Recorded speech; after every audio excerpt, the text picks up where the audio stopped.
teaching is one profession that gives you good work-life balance and the flexible working hours. I'm in touch with my students who I taught like 15 years back. And when they tell you that you made some positive difference to their life, it really feels good. First lesson I've learned that you have to be very clear about who you are and what is your own definition of success. Success doesn't come to you like one fine day, it just falls on your lap. So every little step, let's do it well. And then you have to be prepared to make sacrifices for your dreams and your goals.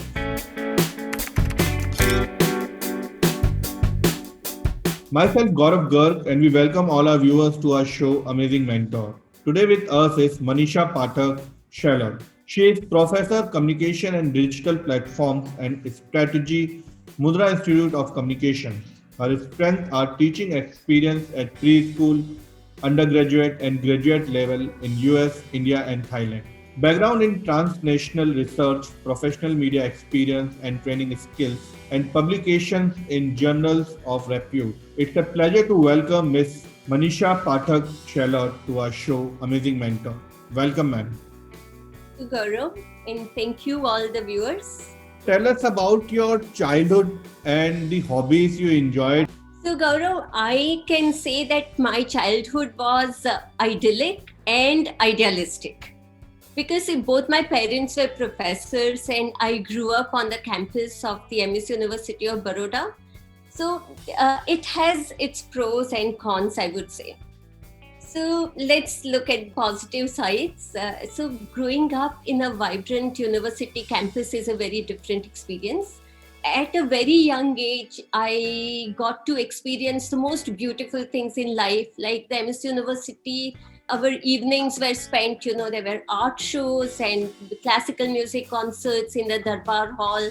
There were renowned dancers from all different traditions coming and performing. There were leaders like Hargobind Khurana and Rukmini Devi Arundel coming and giving talks. And this all seemed very normal and natural. And so our evenings were spent like that. And the rest of the time, because it was a very safe neighborhood, we just played even till 10 in the night and no one actually was worried. Also, as a family, we traveled a lot. So my parents loved traveling and nothing fancy. I mean, we would stay in university guest house when they were available. But I would say that these travels really shaped me. And we also spent we spent long summer vacations in the native villages of my parents. So together, our travels all over India, meeting different people, living in these villages. So today I can see that, because of that, I'm comfortable mingling with anybody. Right from, people in remote villages to top leaders in corporate or government, I'm equally comfortable at all levels. So, I think these are the remarkable thing. And my home was also like that, like no topic was a taboo. And we had no surface on which there were any decorations, only books, magazines and papers, like scattered all around the home. So we just picked up and read and got exposure to a lot of good things in life. I'll also tell you the cons of this kind of upbringing, So because it was so safe and so positive, you see excellence everywhere. But I still find I'm not very good at crossing roads, even now I panic. And I don't drive. So I drove a bit when I was in the US, but I've completely given up on driving because it doesn't prepare you for this kind of things. So what about your schooling, ma'am? Where did your schooling from? Yeah, my schooling was also completely done on campus. So you can say that I'm out and out an MS University product. Like my preschool, Chetan Balwadi, and the high school, I did my first grade to the 12th in the same school. Both were run by the university and both were very well known as laboratory schools. So we were kind of guinea pigs, for future teachers to come and train us with all the innovative pedagogies, and they would conduct all these psychological experiments on us. So, but we enjoyed being guinea pigs. And the other thing I would like to stress here, Gaurav, that my complete schooling was in Gujarati medium. From my preschool to the 12th grade, it was completely in Gujarati medium. And I think it has really benefited me.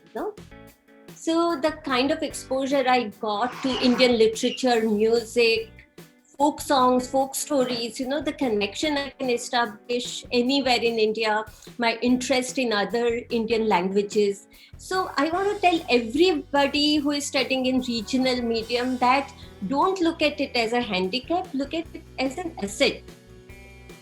In English is just a language. Like, it was part of my life because my parents were professors. So people from all over the world visited us. There were news and movies and magazines. So we did pick up English. But that is one thing I really stress, that never think that if you study in a regional language, you cannot succeed in life. So as you have told that there was a lot of trouble in your childhood. So as far as I can understand, you must be an extrovert child instead of introvert child. So what was the advantage of being, if I am not wrong, an extrovert child? So Gaurav, you are completely wrong here. Okay. I was completely an introvert child, extremely shy. I would tell you a funny story. So when I was 10, I got this award, Soviet-Land Nehru Award, which was kind of a big thing. And the prize was a 1-month trip to a children's camp in Russia at that time. So, people know you, and every time anybody visited my home those days, I would hide somewhere. The reason was, I said, oh, now they'll say congratulations and I'll have to say thank you. So for not having to say thank you, I would hide. But then you put me on a stage, I would completely transform. Like, right from the beginning, you put me on the stage, I'm good to give a speech. Anybody, if I really hated violence from a very young age. So anybody being abusive to a cat or a dog, any adult, I would take them to task. So it was a very interesting combination, of a very shy child, but I also had this other side. So what was your dream profession as a child? So like every children, it changes from time to time. I wanted to be a classical dancer first, and then a film director, a filmmaker, then a puppeteer, then a children's book writer. But ultimately, I settled and became a professor. So what motivated you to? I think it kind of happened by default.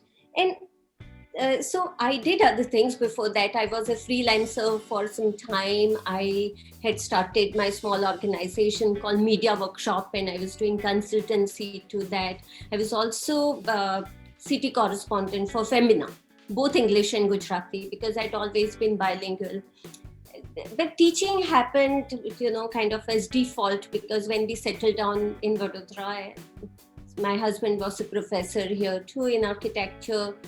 And when they wanted to open the journalism faculty, they sort of invited me to come and teach. And then once I started teaching, I really, was convinced that this is the profession for me. And several reasons, one thing, I love being surrounded by young people. If you are a teacher in a good school, you are always in the company of vibrant young people. You learn a lot. They keep you mentally agile. And I think because of that, I also have a great tuning with my daughter, because she doesn't treat me as a dinosaur. I'm abreast with all the new global transformations and trends. So, and then, I'm in touch with my students who I taught like 15 years back. And the internet makes it possible, the social media. And when they tell you that you made some positive difference to their life, it really feels good. So where did you started your career journey from? My career journey, I started soon after my master's. So in MS University of Baroda, we had a project from ISRO. It was called the Television Teaching Project, and we were supposed to give social messages to women and girls through television. And I started as a research scientist on this project. But then, of course, there were disruptions because I joined my husband when he was a student at MIT in US and spent a couple of years there, came back. So after that, there was some gap, but that was the beginning of my career. So what all challenges did you face in the beginning of your career? So the first thing I would say that complete lack of inspiring mentors. So I have had excellent mentors in my childhood growing up, but when I started my career, I did not really have mentors, and that's why I give so much importance to mentoring, and I put my time and energy towards mentoring other young people because I think it's very important. The other challenge was that we were working completely without resources. So when we started, Faculty of Journalism and Communication in MS University, there were barely any research grants. There were barely no grants, to travel abroad, even if your paper has been accepted. No mentoring in research or writing. So it was a lot of groping in the dark, learning, self-learning. So I read and kept in touch with everything, I get anywhere. I lay my hands on, I would use it. And remember, there was no internet at that time. So there was a lot of gatekeeping of information, a lot of information about fellowships and research grants. So Delhi mein hi reh jata tha. It never reached us. So it was a lot of struggle and hard work, I would say. And then, in most, it happens in the case of many women that, it's a very tricky phase of your life because everything is happening at the same time. You are new in your career, your marriage is fairly new, you have a new family, you have new set of responsibilities, right? So you have to find a way to, create a balance in your own life. And then you have to find how you will make a space for your career amidst all these other things. So who is your mentor? Growing up, I would say my father has been my most precious and, somebody who has mentored me for a long time, right from the childhood. Because in those days, it was not very common for parents to encourage girls to, go for intellectual pursuits. And he himself had a Ph.D. From University of Minnesota, and he had experienced this joy of liberal education, So even though he was a botanist and agronomist, he had dabbled in cinema, art, music, and he was extremely well read. So he exposed me to this entire beautiful world of, the cinema, books, travel. He also inculcated very good work ethics and discipline in me, right from my handwriting to the way I write. He would closely interact. And then, of course, I would say that all the women who went into profession before me, because very interestingly, I am a third generation working woman, which is not very common in my generation, right? So my mother was a professor, my nanny was a school teacher, and I have seen their struggle. So my mother did her PhD after both of my brother and I grew up and went to school. And even though my father was supportive, it wasn't easy for her because there were all the patriarchal expectations, So I watched these women, I've learned from their journeys. And I should definitely mention one name, and that is Professor Jyotika Prasad. She is a professor in University of Miami. And Jyotika actually pushed me hard to leave India and go to the US for my second doctorate because she kept telling me that you are capable of much more. And she has selflessly mentored, so many young South Asian scholars. So I would say that she played an important role. And then, of course, my professors at the University of Wisconsin-Madison, they really mentored me very well in research, in writing. And then of course I'm like a sponge, I keep absorbing good things. So like books, interviews, autobiographies, all these can become your mentors. So you have vast experience of 26 plus years. Your journey till date. I would describe it as like never a dull moment. So there have been setbacks, there have been a lot of struggles, there have been challenges, but it has remained a very interesting and enriching journey.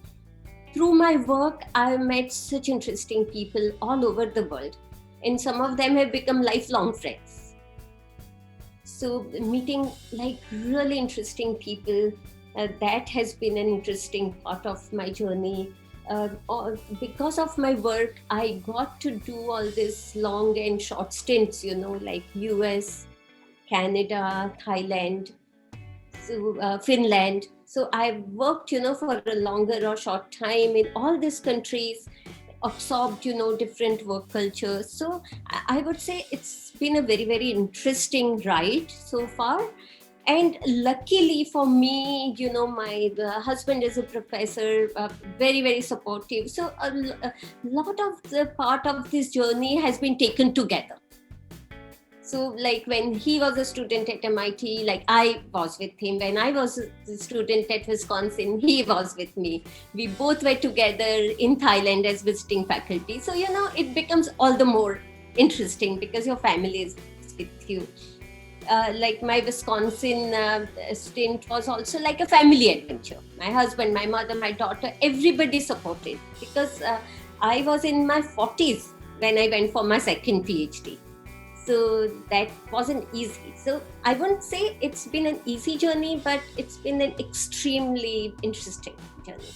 So any particular moment you would like to share in your professional journey, which is worst and best? Okay, so I usually don't like to remember the worst moments much. Yeah, learn your lessons and forget it. Yeah, but learn your lessons. But best, of course, I love to, just sit down and think about the beautiful times.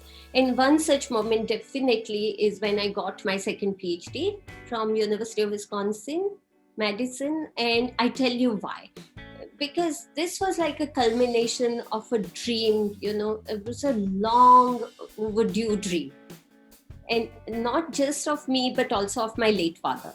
So I think that was important. Also, it really set a stage for a full academic career afterwards. So it helped me make a name for myself as a scholar. And as I said again, it was a joint family adventure. So all the more beautiful. So how was the feeling when you were awarded Faculty Research Award in Communication? Indo-Canadian Institute, Calgary, Canada, 1996. See, all awards basically make you happy. I mean, it's a recognition. And it wasn't my first award, as I said, at 10, I got the Soviet Lang Nehru Award and I knew, what that feeling is. But this award was special because I was a comparatively young scholar then, and it set a stage for a very interesting work in media and information literacy for me. So it opened a direction for me for very meaningful work that I would be doing for a long time. And media and information literacy was an emerging area in India at that time, and Canada had been the pioneer in that. So this award gave me a very dedicated time, to work, read, meet everybody, who had done pioneering work in this area. So that way, this award is very special to me. And then I would also mention another award that was like the Salzburg Fellowship Award. Because that was very special because it was a 1 week stay in this famous Schloss Leopoldskron where the film Sound of Music was shot. And like that 1 week, like intellectual discussion and the scenic setup, that is also like one of the very memorable things, I would say. What does award mean to you? How important and how happy you feel when you receive any type of award? I would be deceiving myself if I say awards don't make me happy. Any award makes you happy. It's a recognition, it's a recognition that your work has been noticed. Your work has been taken as a piece of excellence, right? But I think now I'm mature enough to not work for awards. And I love my work, well enough so that even if I don't get an award, the joy in my work will not disappear. Or like I won't say, कि कोई award नहीं मिल रहा है, why do this? No. But yeah, awards do make you happy. So as you have told that your nanny and your mother are into teaching profession, so were they motivating people who motivated you to join teaching as your profession? Not really, because my nanny had long retired by the time I went into teaching. My parents had completely left it on me, and more or less sometimes life takes its own turn. But I definitely seen that teaching is one profession that gives you good work-life balance and the flexible working hours. Like, I love that part of my profession, and that a good institution like MICA provides you. So, and sometimes we joke, that in teaching they say that you can work anytime you want, and that means that you're working all the time.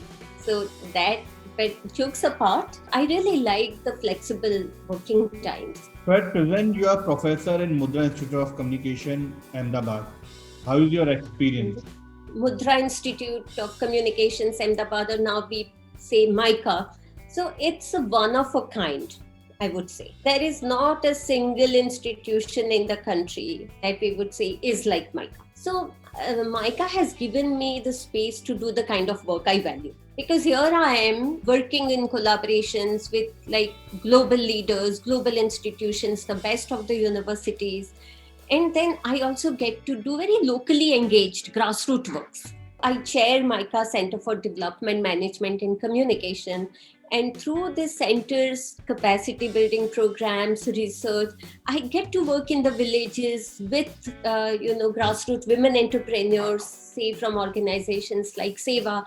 So very few institutions give you this kind of combination. Also, MICA has been very generous with resources when they see that your work is good or you want to do some innovative work or good work. So that culture is very much there. So it's only at MICA that I found resources to carry out, certain high level of work that I wanted to do. And of course, it's a vibrant campus, vibrant student community, very, very, very interdisciplinary nature. So yeah, I'm thoroughly enjoying. So what all lesson have you learned in your professional journey till date? First lesson I've learned that you have to be very clear about who you are. And you have to be very clear about what is your own definition of success. Don't go by any other person's definition of success. Some other person might think that, I will be happy only if I'm a CEO of your company. That might not be my goal. So constantly keep asking yourself that what are your values? What is your definition of success? And if you have a partner and if you are married, I think doing this together also helps a lot. The other thing I have learned that you have to keep reinventing yourself because the world is changing so fast.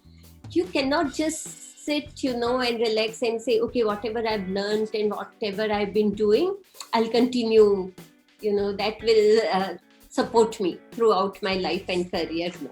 So constantly reinvent yourself to remain relevant, but without losing your core values. From my personal journey, I would say to everybody that it's never too late for anything. So in India, we have this very, restricting mindsets. कि ये साल में ये हो जाना है. You 25, अब तो शादी हो ही जानी है.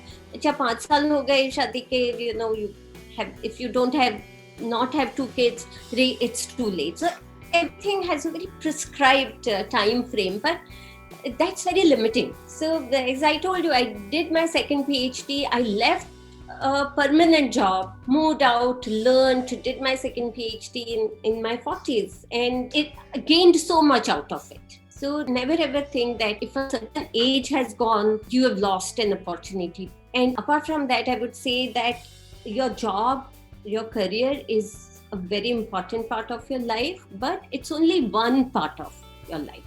So there are lots of other important things in life. Yeah, love your health. Never sacrifice your health for your career. So your health is very important. Your relationship is very important.